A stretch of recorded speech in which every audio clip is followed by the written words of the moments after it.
Last video में हमने discuss किया था कि ईरान और इसराइल का एक दूसरे पर हमला ये सिर्फ अकेले ईरान की अपनी जंग नहीं है बल्कि पूरी मुस्लिम दुनिया की जंग है और ये मुसलमानों के लिए डू एंड डाई की सूरत हाल है। ईरान और इसराइल की ये जंग डिसाइड करेगी कि एशिया और मिडिल ईस्ट के अंदर मुसलमानों का मुस्तकबिल क्या होगा। एक ऐसा खिता जहाँ पर मेजर और सबसे इम्पोर्टेंट इस्लामिक मुल्क खसूसन अरब मुल्क मौजूद हैं। मैंने मजीद ये भी बताया था कि इस वक्त एक ही सूरत हाल है कि ईरान ये जंग जीत सकता है और वो ये है कि दुनिया के तमाम मुस्लिम मुल्क खसूसन अरब ईरान के साथ खड़े हो जाएं और सिर्फ हमदर्दी या मजम्मत की हद तक नहीं बल्कि ऐसे जैसे अमेरिका, बरतानिया, फ्रांस, जर्मनी इसराइल के बिहाफ पर ईरान को तबाह करने की धमकियाँ दे रहे हैं। और अगर खुदा न खास्ता ईरान कोलैप्स करता है तो ये पूरा खिता, पूरा मिडल ईस्ट एक ना ख़त्म होने वाली जंग के अंदर चला जाएगा और तीसरी आलमी जंग तो कन्फर्म है। अब ये लास्ट वीडियो क्योंकि बहुत लंबी हो गई थी लिहाजा इसके अंदर हम हर एक पॉइंट को कवर नहीं कर पाए। लिहाजा आज की इस वीडियो में हम ये जानने की कोशिश करेंगे कि इस वक्त सूरत हाल क्या है और ईरान आगे क्या करने जा रहा है। ट्रंप को इसके सफ़ीर ने ईरान पर न्यूक्लियर हमला करने का मशवरा क्यों दिया है? चाइना ने ये क्यों कहा कि दुनिया अमेरिका के बगैर भी आगे बढ़ सकती है? कौन कौन से मुल्क वाकई ईरान के साथ खड़े हो सकते हैं और किस तरह से, और क्या ईरान अकेला इन वक्त के फिरौनों का मुकाबला कर सकता है? अगर नहीं तो इसके पास क्या क्या ऑप्शन मौजूद हैं? ईरान ने सीज फायर के लिए रिक्वेस्ट क्यों किया है? इसराइल अब तक खामोश क्यों है? आखिर किस चीज़ के इंतजार में है? आए ज़रा एक एक करके इन तमाम सवालों के जवाब जानने की कोशिश करते हैं जिनके जवाब जज्बाती नहीं होंगे बल्कि फैक्ट पर बेस करते होंगे। खबरें क्योंकि बहुत सारी हैं लिहाजा डिटेल में जाने की बजाय सिर्फ खबर की बात करेंगे ताकि वीडियो ज़्यादा से ज़्यादा लंबा ना हो सके। सबसे पहली बात यह कंफर्म है कि ईरान ने डायरेक्ट नहीं बल्कि कतर, ओमान और सऊदी अरेबिया की रिक्वेस्ट पर सीज फायर करने पर रजामंदी जाहिर करके ये पैगाम दिया है कि ठीक है, हमने अपना बदला किसी हद तक ले लिया और सीज फायर के लिए भी तैयार हैं, लेकिन बिना किसी शर्त और मुआहदा के। यानी अब अमेरिका और इसराइल से कोई मुआहदा इनकी मर्जी के मुताबिक नहीं होगा, हमारी मर्जी के मुताबिक होगा, क्योंकि इस बार विक्टिम हम हैं।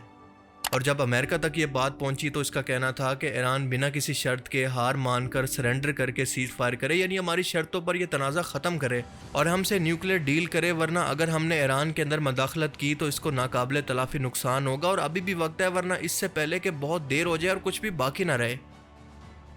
वेडनेसडे के दिन वॉल स्ट्रीट जर्नल ने यह रिपोर्ट किया कि डोनाल्ड ट्रंप ने ईरान पर डायरेक्ट अमरीकी हमला करने की इजाज़त दे दी और इस पर दस्तखत भी कर दिए हैं। बस एक तो ईरान के जवाब का इंतज़ार है कि वो आगे से इस न्यूक्लियर डील का क्या जवाब देता है और दूसरा बाकी मुल्कों को एतमाद में लेना बाकी है, यानी अपने इत्तेहादियों को। और अगले 2 हफ्ते के अंदर अमरीकी सदर ट्रंप ये डिसाइड कर लेगा कि ईरान पर किस वक्त हमला करना है। देखें, जो बातें मैं आपको पहले से बताता आ रहा हूँ वो मोटा मोटा सच ये है कि अमेरिका और इसराइल का मकसद कभी भी ईरान का न्यूक्लियर प्रोग्राम तो था ही नहीं, बल्कि इसराइल के लिए इसका मकसद था ग्रेटर इसराइल का रास्ता साफ करना और अमेरिका के लिए इसराइल के जरिए इस पूरे खित्ते के अंदर यानी मिडिल ईस्ट और एशिया को कंट्रोल करना, ताकि रशिया दोबारा से यहाँ पर यूएसएसआर या सोवियत यूनियन की तरह अपना इन्फ्लुएंस कायम ना कर सके। अगर इस खित्ते के अंदर अमेरिका का इत्तेहादी इसराइल इस जंग के अंदर हार जाता है तो उसका मतलब है कि पूरा मिडल ईस्ट अमेरिका के इन्फ्लुएंस से आज़ाद हो जाएगा, अपना इत्तेहाद कायम करेगा और ये मुल्क स्टेबल होना शुरू हो जाएंगे। और अगर ये मुल्क स्टेबल होंगे तो इसका मतलब है कि एक न एक दिन अमेरिका को भी आंखें दिखाएंगे। अब इसका सबूत मैं आपको ये देता हूँ कि ईरान ने अभी तक कोई ऐसा न्यूक्लियर बम नहीं बनाया, इसको टेस्ट नहीं किया, लेकिन पूरी दुनिया और वेस्टर्न मीडिया ये बात जानता है कि इसराइल के पास इस वक्त भी 90 के करीब न्यूक्लियर हथियार मौजूद हैं। इसराइल ने कभी भी इंटरनेशनल एटॉमिक एनर्जी एजेंसी को इंस्पेक्शन यानी छानबीन या फिर इन्वेस्टिगेशन नहीं करने दी, जबकि ईरान ने इसकी इजाज़त दे रखी है। इसराइल ने एनपीटी डील साइन नहीं कर रखी, जबकि ईरान ने ये साइन कर रखी है और इसका मतलब है treaty of non proliferation of nuclear acids. इस इंटरनेशनल मुआहदे का मतलब है कि दुनिया का कोई भी मुल्क न्यूक्लियर हथियार नहीं बनाएगा ताकि दुनिया के अंदर इसके फैलाव को रोका जा सके। और दूसरा सुने कि इसराइल के पास इंटरकॉन्टिनेंटल बैलिस्टिक मिसाइल मौजूद हैं, यानी दूसरे कॉन्टिनेंट तक पहुंचने वाली रेंज रखने वाले मिसाइल, जबकि ईरान के पास ये मौजूद नहीं है। और अगर ईरान अपने सेल्फ डिफेंस के लिए अगर न्यूक्लियर हथियार बना भी रहा है तो ये कितनी बड़ी मुनाफकत है कि अगर इसराइल ये सब कुछ करे तो इससे दुनिया को कोई खतरा नहीं, और अगर यही काम ईरान करे तो पूरी दुनिया खतरे में है। आप देख लें कि नॉर्थ कोरिया के साथ भी इन मुल्कों ने यही किया था, उन पर पाबंदियां लगाई, उनको दुनिया के अंदर बेइज्जत किया, इनको आइसोलेट किया, लेकिन नॉर्थ कोरिया ने ये बम बनाकर आखिरकार अपने मुल्क को नाकाबिले तस्खीर बना दिया। और आज इन दोनों मुल्कों की ये जरूरत ही नहीं है कि नॉर्थ कोरिया को धमकी लगा सकें, क्योंकि उसके पास न्यूक्लियर हथियार मौजूद हैं, अपने आप को वो डिफेंस करने की ताकत रखता है। और इसीलिए ट्रंप बेचारा तो मुज़ाकरात करने के लिए नॉर्थ कोरिया का विजिट भी कर चुका है। इसका मतलब है कि इन लोगों को रोकने का सिर्फ यही तरीका है। और आपको बताता चलूं कि कुरान पाक की आयात भी मुसलमानों को मोटिवेट करती हैं कि वो दुश्मन के दिलों पर अपनी हैबत तारी करने के लिए अपने हथियारों को तैयार रखे। ईरान का कतई न्यूक्लियर हथियार बनाने का कोई इरादा नहीं था, लेकिन गजा इसराइल तनाज़े के बाद इसराइल ने सीरियस होकर न्यूक्लियर हथियार बनाने के बारे में सोचना शुरू किया। अभी तक बनाया नहीं था, क्योंकि इसको पता था कि गजा, इराक, शाम, लिबनान, यमन के बाद इसराइल और अमेरिका ईरान की तरफ बढ़ेंगे और इसीलिए वो हज़बुल्लाह और हमास जैसी प्रॉक्सीज के जरिए इनको वहीं पर उलझाए हुए था। और वैसे भी साल 2003 के अंदर ईरान के सुप्रीम लीडर ने यह फतवा दे दिया था कि हम न्यूक्लियर हथियार नहीं बनाना चाहते, इसको बनाना हराम है। उनका कहना था कि इस्लाम के अंदर तबाहकुन हथियारों का बनाना और इस्तेमाल करना हराम है और इस्लामी जमहूरिया ईरान कभी भी न्यूक्लियर हथियारों को नहीं बनाएगा।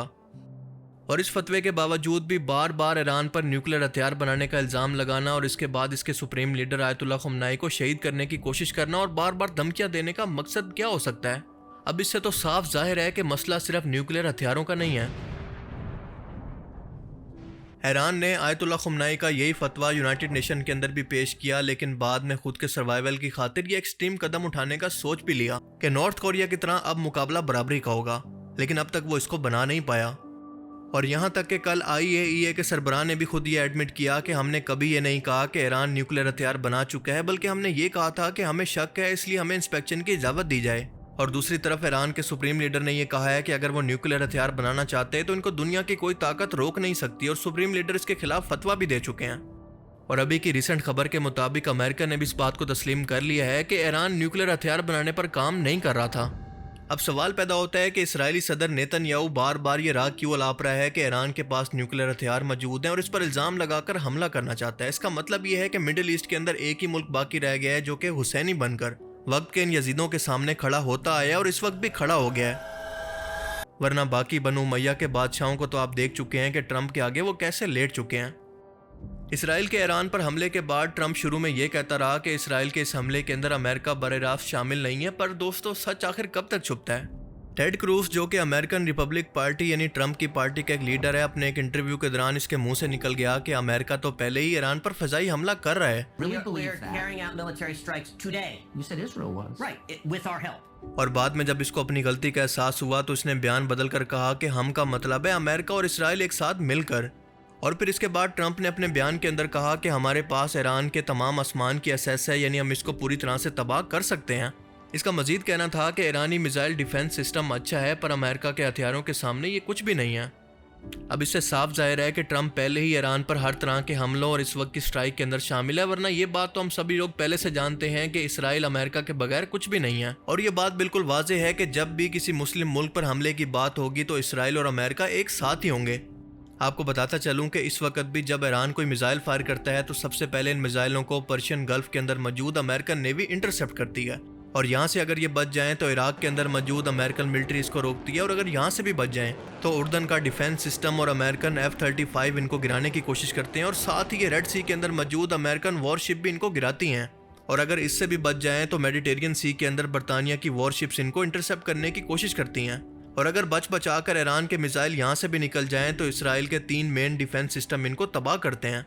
पर आप अंदाज़ा करें कि ये मिसाइल इतने ज़्यादा थे और इतने एडवांस थे कि फिर भी इसराइल के अंदर गिरकर तबाही मचा रहे हैं और दुनिया की तमाम एडवांस तरीन टेक्नोलॉजी को मुँह चिढ़ा रहे हैं। और आप जानते हैं कि सबसे फ़ख्र की बात क्या है कि ईरान ये सब मिसाइल अपने मुल्क के अंदर खुद बना रहा है। और अगर ईरान इन मिसाइलों के लिए किसी मुल्क पर डिपेंडेंट होता तो शायद वो मुल्क भी इस वक्त अमेरिका की हिट लिस्ट पर होता। और ईरान की इकोनॉमी, जो कि पहले ही स्ट्रगल कर रही है, इन मिसाइलों पर होने वाले खर्चे की वजह से शायद तबाही की तरफ चली जाती। इसीलिए मैं कहता हूँ कि हमें टेक्नोलॉजी के अंदर खुद कफील होना पड़ेगा। अमेरिका के इसराइली सफ़ीर माइक हैकबी ने ट्रंप को ये मशवरा दिया है कि 1945 की तरह जब हिरोशिमा और नागासाकी पर अमेरिका ने न्यूक्लियर बॉम्ब गिराया था और वर्ल्ड वॉर 2 रुक गई थी, इसी तरह से आप भी ईरान पर न्यूक्लियर बॉम्ब गिराकर एक ही बार के अंदर इसको ख़त्म कर दो। और ट्रंप ने यह मैसेज सोशल मीडिया पर शेयर भी कर दिया। आप अंदाज़ा लगाएं इन लोगों की ज़हनियत का कि इन लोगों के अंदर मुसलमानों के खिलाफ किस कदर नफरत भरी हुई है और ये किस हद तक जा सकते हैं। और फिर खुद इस बंदे ट्रंप की ज़हनियत का अंदाज़ा लगाएं कि इस बंदे को कोई सफारती अदाब का लिहाज तक नहीं है कि एक मुल्क के सरबराह के बारे में कैसी ज़बान इस्तेमाल करनी है। अपने सोशल मीडिया पर यह खुलेआम ईरान के सुप्रीम लीडर को जान से मारने की धमकी दे रहा है। ट्रंप ने अपने सोशल मीडिया पर यह लिखा कि हमें पता है कि ईरानी सुप्रीम लीडर आयतुल्लाह ख़ुमैनी कहाँ पर छुपा हुआ है और हम इसको आसानी से टारगेट कर सकते हैं, मगर नहीं कर रहे, कम अज़ कम इस वक्त तक तो नहीं। पर हमारा सब्र जवाब दे रहा है, क्योंकि हम सिविलियन और अमेरिकन फौजियों पर कोई भी हमला बर्दाश्त नहीं करेंगे। अब ट्रंप का ये बयान मुझे ऐसी फीलिंग्स दे रहा है जैसे आलमी तौर पर दुनिया की हुकूमतों की ज़हन साजी की जा रही है कि हमने तो पहले ही वार्न किया था कि देखो अगर अमेरिकन बेसिस पर या फिर इसके फौजियों पर या फिर इसराइली सिविलियन पर ईरान की तरफ से हमला किया गया तो अमेरिका इस जंग के अंदर कूद पड़ेगा और इसको ख़त्म करेगा। यानी मुझे ऐसा लगता है कि जिस तरह से ईरान के हमले के बाद इसराइल हिल चुका है, अपना डिफेंस नहीं कर पा रहा, तो नेतन्याहू की ये कोशिश है कि किसी भी तरह से अमेरिका को इस जंग के अंदर घसीटा जाए। पर जाहिर है कि इसके लिए कोई स्ट्रॉन्ग बहाना चाहिए, तो मेरे ख्याल में बहाना बनेगा ट्रंप का यही बयान।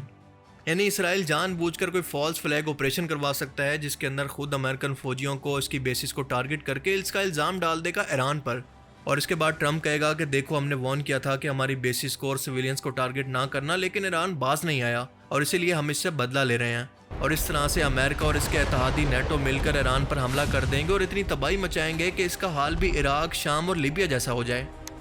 आज दोस्तों जज्बात से हटकर सिर्फ ग्राउंड रियलिटीज़ को देखकर हमें ये बात मान लेनी चाहिए कि ईरान बदला लेने के लिए जो कुछ कर सकता था इसने कर लिया, और इससे आगे वो इस जंग को मजीद कंटिन्यू नहीं कर सकता, और ये इसके मफाद में भी नहीं है।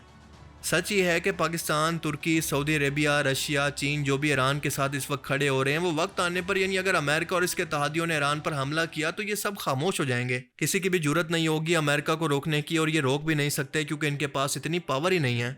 आप देख लेना कि इन मुल्कों ने वक्त पड़ने पर वक्त के यजीद के सामने ईरान को अकेला छोड़कर खुद भी कूफी बन जाना है।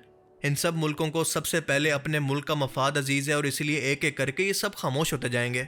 और इसीलिए मैं कहता हूँ कि ईरान ने बहुत अच्छा किया कि बदला भी ले लिया, पूरी दुनिया पर अपनी दहशत और धाक भी बिठा दी कि ये गजा या लिबनान नहीं है, और इस पर हमला करने से पहले पूरी दुनिया को 100 बार सोचना चाहिए कि ये लोग हुसैनी हैं जो कि ना तो वक्त की सुपर पावर से डरते हैं, ना इसके इक़्तिदार से और ना इसकी तादाद से। और फिर इसके बाद ईरान सीज़ फायर के लिए भी राज़ी हो गया, लेकिन अपनी शर्तों पर। अगर ऐसा हो जाता है तो ये इसकी बहुत बड़ी कामयाबी होगी, क्योंकि जंगें पैसों और इकोनॉमी से भी लड़ी जाती हैं, और ईरान तो अपनी इकोनॉमी के लिए पहले स्ट्रगल कर रहा है। अगर अपना बदला लेने के बाद ईरान को अपनी इकोनॉमी बचानी है, अपनी आर्मी और डिफेंस को मजीद स्ट्रॉन्ग करना है, तो उसको ये सीज़ फायर करनी पड़ेगी। वरना ज़रा सोच कर देखें कि अगर खुदा न खास्ता इसकी तेल की दौलत को और गैस को निशाना बनाया गया तो पीछे कुछ भी बाकी नहीं रहेगा, क्योंकि पॉलिटिकल केओस की वजह से या फिर पॉलिटिकल इंस्टेबिलिटी की वजह से ये मुल्क टूट सकता है। और नेतन्याहू भी दरअसल यही चाहता है, और इसी वजह से बार बार ईरान के लोगों को ये पैगाम दे रहा है कि हम सिर्फ ऐसे हालात पैदा कर सकते हैं कि आप लोग अपने मुल्क के अंदर बगावत करें। Proud people of Iran, we're in the midst of one of the greatest military operations in history, Operation Rising Lion. The Islamic regime, which has oppressed you for nearly 50 years, threatens to destroy my country, the State of Israel. The objective of Israel's military operation is to remove this threat, both the nuclear threat and the ballistic missile threat to Israel. दोस्तों हमें ये मानना पड़ेगा कि Iran समेत मुस्लिम दुनिया technology के अंदर वेस्ट से बहुत पीछे है, और इसका अंदाज़ा आप इस बात से लगा लें कि ईरान के अंदर बैठे हुए बिल्डिंग के अंदर मौजूद ईरानी टॉप लीडर्स को और इनके जनरल्स को टारगेट करके शहीद कर दिया जाता है। इसराइल और अमेरिका का ये मिसाइल ना इधर होता है ना उधर, बल्कि सीधा अपने निशाने पर लगता है। अब इसमें हमारे लिए सबक ये है कि हमें भी इस टेक्नोलॉजी को अपना कर फिर मैदान जंग के अंदर उतरना पड़ेगा, वरना सिर्फ जज्बातों और दुआओं से जानें नहीं बचाई जा सकती। सीज़ फायर के नाम पर थोड़ा सा पीछे हटकर खुद को संभालना और मजबूत करना जंगी हिकमत अमली कहलाती है, ना कि कोई बुज़दिली। बहादुरी और बेवकूफ़ी के अंदर भी मामूली सा फ़र्क होता है। और दूसरी तरफ ईरान के सुप्रीम लीडर आयतुल्लाह खुमनाई ने यह धमकियां सुनकर जवाब दिया कि ईरानी कौम ताकत के जोर पर झुकेगी नहीं। अगर अमेरिका ने बिला वजह मदाखलत करने की कोशिश की तो इसको भी भारी कीमत चुकाना पड़ेगी। हम ताकत के जोर पर किसी के भी आगे नहीं झुकेंगे। और साथ साथ ईरान के अंदर इसराइल की मदद करने वाले मोसाद के ईरानी जसूसों को भी चुन चुनकर पकड़ कर फांसियां दी जा रही हैं। अब तक की इतलात के मुताबिक अभी भी ईरान के मिसाइल हमले तिल अवीव शहर पर जारी हैं और इसराइली फौजी अस्पतालों और फौजी अड्डों को टारगेट किया गया है। इसराइली इंटेलिजेंस हेडक्वार्टर और इसराइली स्टॉक एक्सचेंज पर भी हमला किया गया और 25 इसराइलियों के मारे जाने की इतलात हैं। तिल अवीव, यरूशलेम, रमात गान और होलोन शहर पर फतेह 1 और सजील मिसाइलों की बारिश कर दी गई है, जैसा कि आप स्क्रीन पर देख सकते हैं। ये सिजीन एक ऐसा सुपरसोनिक मिसाइल है जो कि इससे पहले दुनिया ने कभी नहीं देखा था और इसके बारे में शायद ज़्यादा लोगों को पता ही नहीं था। बस रिसेंटली ईरान की तरफ से इसराइल पर दागे जाने के बाद इसकी रफ्तार, इसकी रेंज और इसकी अपीयरेंस ने दुनिया को हैरान करके रख दिया है। और दूसरी तरफ ईरान की तरफ से फतेह 1 मिसाइल इसराइल पर दागे जा रहे हैं जो कि शॉर्ट रेंज होने के बावजूद भी इंतहाई एक्यूरेसी के साथ काम कर रहे हैं। और इतनी तबाही मचाई है कि ईरानी फौज ने यह ऐलान किया कि हमने सऊनियों पर जहन्नुम के दरवाजे खोल दिए हैं। अब इनके पास 2 ऑप्शन है कि या तो बंकर के अंदर जाकर छुप जाएं या फिर इसराइल को हमेशा के लिए छोड़कर चले जाएं। यानी यहाँ पर सेम वही कुछ दोहराने की कोशिश की जा रही है जो कि इसराइल गजा के लोगों के साथ कर रहा है। मगर एज एक्सपेक्टेड इसराइल भी इससे बाज नहीं आया, क्योंकि इसने तेहरान के अंदर अमेरिका के साथ मिलकर हमले शुरू कर दिए हैं। और अब की बार तेहरान के अंदर जिस जगह पर हमला किया गया इसके अंदर यूरेनियम सेंटर, ईरानी मिसाइल और इनके हथियार की फैक्ट्रियां शामिल हैं। ये बमबारी 20 इसराइली जंगी तैयारों की कार्रवाई के अंदर हुई और करमान शाह के अंदर तो ईरान के जंगी हेलीकॉप्टर्स को भी तबाह किया गया और वहां पर AH-1 एयर बेस के अंदर 5 ज़ेरे ज़मीन मिसाइल लॉन्चिंग सिस्टम को भी निशाना बनाया गया और अब तक कुल मिलाकर इसराइल की तरफ से ईरान के अंदर 1100 जगहों को टारगेट किया जा चुका है। और आप देख रहे हैं कि ईरान आहिस्ता आहिस्ता इसके बाद अकेला होता जा रहा है और तारीख एक बार फिर से खुद को दोहरा रही है और हम देख रहे हैं कि हुसैनी हमेशा कम तादाद के अंदर लेकिन हक पर होते हैं, जबकि वक्त के यजीद की बैत करने वाले तादाद के अंदर ज्यादा होते हैं और इनके खिदमत गुजार होते हैं, सिर्फ बयानबाजी से अपना काम चलाते रहते हैं। अब चाइना ने यह बयान तो दे दिया है कि दुनिया अमेरिका के बगैर भी आगे बढ़ सकती है, लेकिन असल जंग अमेरिका और चाइना के दरमियान है जो कि इकोनॉमिकल वॉर है, उसको वो टारगेट करना चाहता है। और चाइना को सुपर पावर बनने के लिए एनर्जी की ज़रूरियात पूरी करनी पड़ती हैं और अपनी एनर्जी की ज़रूरियात को तेल की सूरत में हासिल करने के लिए वो सबसे सस्ता तेल ईरान से ही खरीदता है। सो इसीलिए वो ईरान के साथ है, बाकी इसके कोई मफादात नहीं है कि वो किसी और की जंग के अंदर कूद कर अपने मुल्क की इकोनॉमी को तबाह करें। सो इस वक्त अक्लमंदी और ज़रूरत इस बात की है कि मुस्लिम मुल्क खसूसन अरब मिलकर एक होकर ईरान के साथ खड़े होकर इसराइल और अमेरिका पर प्रेशर डालें और कुछ नहीं तो इनके साथ ऑयल सप्लाई, ट्रेड और सफारती ताल्लुकात को बंद करने की धमकी दे दें ताकि इतना प्रेशर बिल्ट हो कि ये मिलकर ईरान पर कोई बड़ी कार्रवाई ना कर सकें। अब दूसरी तरफ ईरान के सबसे करीबी हमसाये यानी पाकिस्तान की फॉरेन पॉलिसी की मुझे आज तक खुद समझ नहीं आई। मतलब वो पॉलिसी ये है कि हम अमेरिका के साथ भी खड़े हैं, रशिया के साथ भी खड़े हैं और ईरान के साथ भी खड़े हैं। हमें वेंटिलेटर IMF ने दिया हुआ है जो कि अमेरिका की कंपनी है कर्ज़ों और इमदाद की सूरत में, और हम चाह कर भी अपनी मर्जी से ईरान की आलमी फोरम पर मदद नहीं कर सकते, उसके बारे में कोई भी ऐसे अल्फाज नहीं बोल सकते जो कि अमेरिका को पसंद ना आए। और सबसे बढ़कर हमारे पास फाइटर जेट भी अमेरिका के दिए हुए हैं, ज़्यादातर खुद के बने हुए हथियार तक नहीं हैं। ईरान खुदा न खास्ता तेहरान फॉल करता है तो आप उनके जो स्ट्रेटेजिस्ट हैं उनकी गुफ्तगू चेक कीजिए कि अगली बारी पाकिस्तान की है खाकम। वो मौलवी अजमल इसराइल में किसके दौरे हुकूमत के अंदर गया था? आपने भिजवाया था, उसका रिकॉर्ड मौजूद है वहां पर। आपने तो यहाँ से उठना है, अगर खुदा न खास्ता पाकिस्तान पर कोई मसला हुआ आपने तो रातों रात फ्लाइट पकड़नी है जिस तरह मुशर्रफ के टाइम पे पकड़ी थी और यहाँ से निकल के आपने वहां पर भाग जाना है। पाकिस्तान के फजाई अड्डे, पाकिस्तान का समुंदर, पाकिस्तान की जमीन, ये पाकिस्तान के अवाम की मलकियत। हम ये काम नहीं होने देंगे।